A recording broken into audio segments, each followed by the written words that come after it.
Hey everybody, and welcome back to Be Like Christ. First of all, let me just say a big thank you again to everyone who has subscribed, everyone who's left encouraging messages. People even have donated some money to support the channel because yesterday we hit 50,000 subscribers, and the goal is to keep it going, and hopefully God blesses it. So I made a video yesterday. If you haven't seen that, you can go watch it, but I just want to thank everybody once again very quickly before we start our study for today. Today's study is Psalm 29. Now, I mentioned in the last chapter that psalm was really short, our outline for it, and I mentioned that it really carried a lot of similar themes to what we had read about before.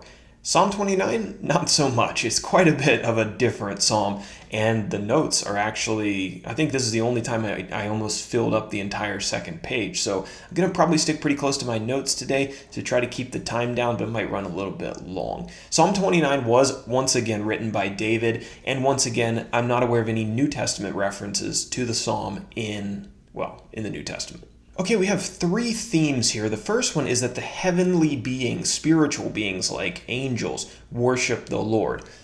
Second, God's voice has power and authority over the natural world, the world that we live in. And number three, the majesty of God should lead us to worship, just as it does the spiritual beings. Okay, so two definitions now. First is Kadesh. In verse 8 of chapter 29, David is going to mention the wilderness of Kadesh. The wilderness was located to the southwest of the Promised Land and south of the territory of Judah. I don't think there's anything particularly significant about it. It's just a location that David references, and you'll see why in a little bit. The second one is one we talked about before, I think back in like Chronicles or something. That's the cedars of Lebanon. Cedar is a type of wood. It's a tree. The land of Lebanon, which was north of the Promised Land, was well known for their forests of cedar trees, and kings and rich men and ambitious people would come there from far and wide to harvest the timber for building projects.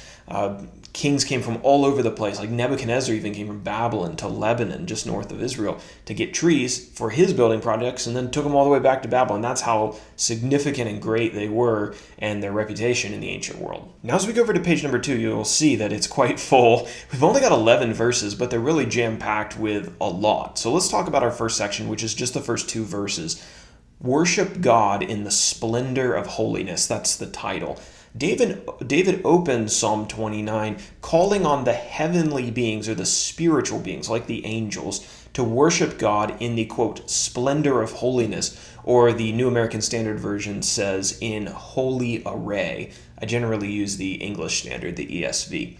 Now, I should mention here that there's some debate about the first verse. Some translations say the mighty ones or the great ones. The English Standard Version says heavenly beings. I looked this up, did some research on it, and it looks like most commentators agree that the phrase that's used here in Hebrew, which I'm not an expert in, is one that's commonly used to refer to heavenly beings, not just great men of the earth. And so that's why the ESV translates it heavenly beings, and I think many commentators will interpret this as David's not just talking to mighty men on earth, but the mighty beings in heaven.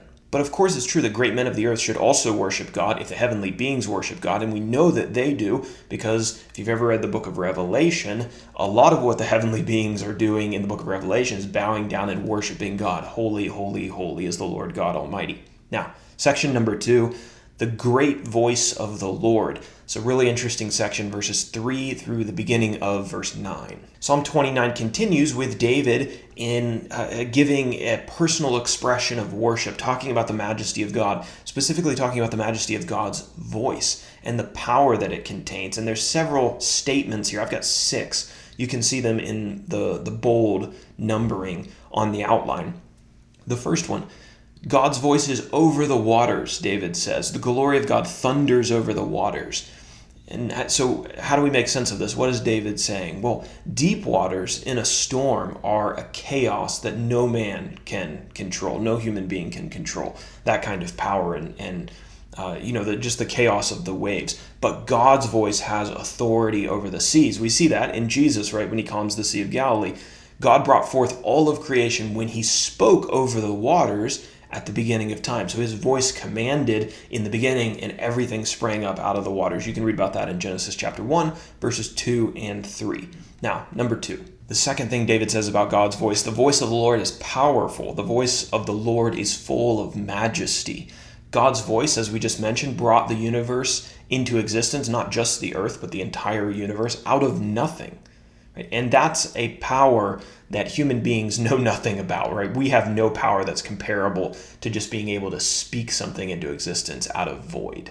The third thing about God's voice is that God's voice breaks the cedars of Lebanon, David says. And this is where our definition comes into play. The forests of Lebanon were renowned for producing mighty cedar trees, but God could snap those mighty cedar trees in half with just his voice. And then number 4, the voice of the Lord, quote, flashes forth fire. David says this in verse 7. God's glory was well known to the Israelites in the visual of fire, whether it was the fire that judged Nadab and Abihu back in Leviticus chapter 10, or the fire that fell on Mount Carmel with Elijah and the prophets of Baal, or the pillar of fire that led the Israelite people to the promised land. Fire was often associated with the Lord's power. Now, number 5, I think, is a little bit harder to understand. It says the voice of God shakes the wilderness in verse 8. So what's meant by God shaking the wilderness? God shaking places and nations is used in the Bible as a way to describe God's influence over places.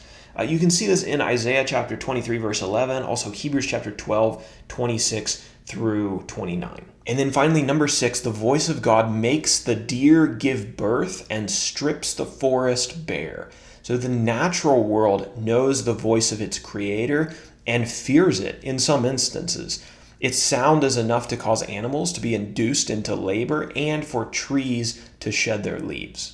All right, so that takes us through the 6 descriptors of the power of God's voice. So it's a really interesting chapter. We'll finish up with the second half of verse 9 through 11.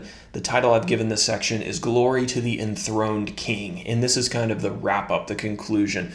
The proper response to the incredible power of God's voice is for all people to go into his temple and to cry, glory. Now, again, if you go to the book of Revelation, you see the angels falling down before God, praising him all the time. Now, our response, the proper response to God is to do the same thing. For us, that would be, for David, it was to go into the temple and cry glory. For us, that's to worship in the way that God has prescribed. David says, quote, the Lord sits enthroned over the flood. The Lord sits enthroned as king forever. So God sits above the earth, and he brings its elements into subjection by his voice. Without God, all would be just a flood of chaos, but God has tamed it all. And it's this power that David is admiring in Psalm 29. And now let's finish up with a short application. When we can't be bothered to pick up our Bibles and to study, we show that we don't share David's enthusiasm and admiration for hearing the voice of the Lord. God has written to us, told him about himself, and given us instructions for living. The same voice that thunders over the waters, rends the cedars, and shakes the earth speaks to us. And our question for application is, are we anxious to hear what he has to say, or is it hard for us to pick up his word? When we really start to understand the majesty of our Creator, when we share in David's thoughts about him, it won't be a burden to pick up our Bible and to study and to hear a word from the voice of God.